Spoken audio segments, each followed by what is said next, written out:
హైదరాబాద్లోని ఎన్టీఆర్ స్టేడియంలో దారుణం జరిగింది. అప్పుడే పుట్టిన పసికందును సజీవ దహనం చేశారు గుర్తు తెలియని వ్యక్తులు. ప్లాస్టిక్ కవర్లో పసికందును తీసుకొచ్చి ఈ ఘాతుకానికి ఒడిగట్టారు. దోమల్గడ పోలీసులు కేసు నమోదు చేసి దర్యాప్తు చేస్తున్నారు. క్లూస్ టీం సహకారంతో ఆధారాలు సేకరిస్తున్నారు. ఇంత దారుణానికి ఒడిగట్టింది ఎవరు అన్న కోణంలో విచారణ జరుపుతున్నారు. నిందితులను పట్టుకునేందుకు సమీపంలోని సీసీ కెమెరాలను కూడా పరిశీలించారు.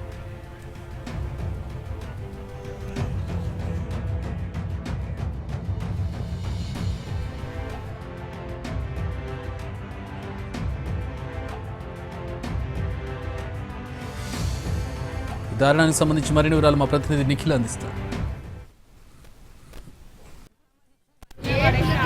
హైదరాబాద్ ఎన్టీఆర్ స్టేడియం పరిస్థితి రోజు రోజుకు చాలా అధ్వానంగా తయారవుతుంది. ప్రస్తుతం మనం ఒకసారి చూసుకోవచ్చు. ఎన్టీఆర్ స్టేడియంలో డంపింగ్ యార్డు తలపిస్తున్న సీన్ మనం చూసుకోవచ్చు. ఏదైతే స్టేడియంకు 4 వైపులకు కూడా ఇదే సిచ్యువేషన్ కనిపిస్తూ ఉంది. ఇక్కడ చెత్తా చెదనంతో కూడా ఎన్టీఆర్ స్టేడియం మొత్తం నిండిపోయింది.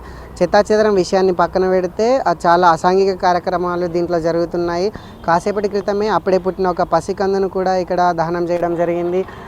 ఏదైతే ఈవినింగ్ సమయాల్లో, అర్ధరాత్రి సమయాల్లో ఇక్కడ గంజాయి సేవిస్తున్నారు, మద్యం సేవిస్తున్నారని కూడా ఇక్కడ ఆరోపణలు వస్తున్నాయి. అయితే దీనిపై అధికారులు ఎవరు కూడా స్పందించడం లేదు. వాస్తవానికి స్టేడియం నిర్వహణ అనేది సాంస్కృతిక శాఖ నిర్వహించాల్సి ఉంటుంది. కాకపోతే ఇక్కడ క్లీనింగ్ ప్రాసెస్ అనేది జిహెచ్ఎంసీ చేయాల్సిన సిచ్యువేషన్ ఉంటుంది.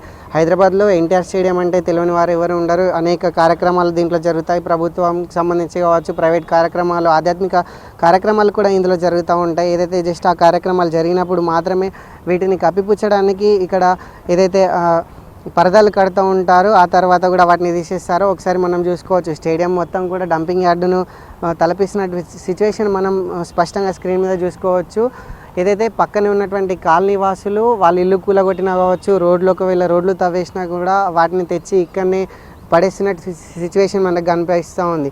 ఏదైతే పక్కన ఉన్నటువంటి కాలనీ వాసులు కావచ్చు, దీంట్లోకి వచ్చే వాకర్స్ కూడా కొంతమంది వాళ్ళ చెత్త తీసుకొచ్చి కావచ్చు, ప్లాస్టిక్ కవర్స్, ప్లాస్టిక్ బ్యాగ్స్ లాంటివి కూడా ఇక్కడనే పడేస్తున్నారు. కనీసం స్టేడియం మధ్యలో కూడా క్లీనింగ్ చేసే పాపన కూడా అధికారులు లేనటువంటి సిచ్యువేషన్ మనం చూసుకోవచ్చు. ఒకసారి చూసుకోవచ్చు. ఏదైతే ప్రైవేట్ వెహికల్స్ను కూడా ఇందులో పార్కింగ్ చేస్తున్నారు. జిహెచ్ఎంసీకి సంబంధించి వెహికల్స్ దీంట్లోనే పార్క్ చేసినా కనీసం దీన్ని అధికారులు వాళ్ళ దృష్టికి వెళ్ళినా కూడా దీన్ని వాళ్ళు క్లీన్ చేయలేరు అంటే అధికారుల నిర్లక్ష్యం మనకు స్పష్టంగా అనిపిస్తుంది. మొత్తంగా ఏదైతే స్టేడియంకి సంబంధించి ఇంత పెద్ద స్టేడియంలో 4 ద్వారాలు ఉన్నాయి, అంటే 4 గేట్లు ఉన్నాయి. ఆ గేట్లకు ఒక్క దగ్గర కూడా డోర్స్ అనేటివి లేవు. కనీసం ఒక సెక్యూరిటీ అనేది కూడా ఇక్కడ ఉండదు. టాయిలెట్స్ పరిస్థితి అయితే మరీ దారుణంగా ఉంటుంది.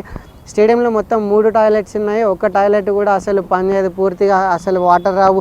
దీంతో స్టేడియంలోకి వచ్చేవారు కావచ్చు, బయట ఉన్న వాళ్ళు కూడా కావచ్చు, అయితే స్టేడియం లోపల ఇదే డంపింగ్ యార్డ్లోనే మలమూత్ర విసర్జనలు చేస్తున్నటువంటి సిచ్యువేషన్ మనం చూసుకోవచ్చు.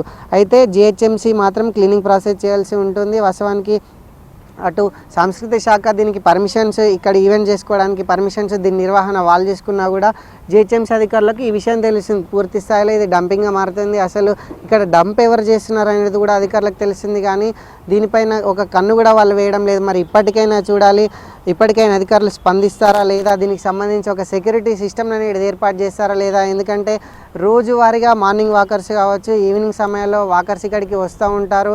ఇక్కడ ఏదైతే నియరెస్ట్ కోచింగ్ సెంటర్లో ఉన్నటువంటి స్టూడెంట్స్ ఎవరైతే కానిస్టేబుల్ కావచ్చు, ఎస్ఐ అట్లాంటి ప్రిపేర్ అయ్యే వాళ్ళు కూడా ఇక్కడ వచ్చి వ్యాయామాలు చేయడం కావచ్చు, క్రికెట్ అట్లాంటి గేమ్స్ ఆడుతారు. ఇక్కడ ఉన్నటువంటి నియరెస్ట్ కాలనీ వాసులు వాళ్ళ పిల్లల్ని తీసుకొచ్చి కూడా ఇక్కడ ఆడిపిస్తుంటారు. మరి అటువంటి స్టేడియము పరిస్థితి ఇంత దారుణంగా తయారైన ఇది పూర్తి అధికారుల నిర్లక్ష్యమని చెప్పుకోవచ్చు. మరి ఇప్పటికైనా అధికారులు దీన్ని ఏ విధంగా క్లీనింగ్ చేస్తారో, ఇక్కడ ఒక సిస్టమ్ ఏర్పాటు చేస్తారా లేదా, ఇక్కడ ఒక సెక్యూరిటీ ఏర్పాటు చేస్తారా లేదా, కనీసం గేట్లైనా ఏర్పాటు చేస్తారా లేదా అనేటటువంటి విషయాన్ని అయితే స్పష్టంగా మనం తెలుసుకోవాల్సిన పరిస్థితి ఉంది. వీడియో జర్నలిస్ట్ ఎల్విఎస్ ప్రసాద్తో నిఖిల్ ఎన్టీవీ, హైదరాబాద్.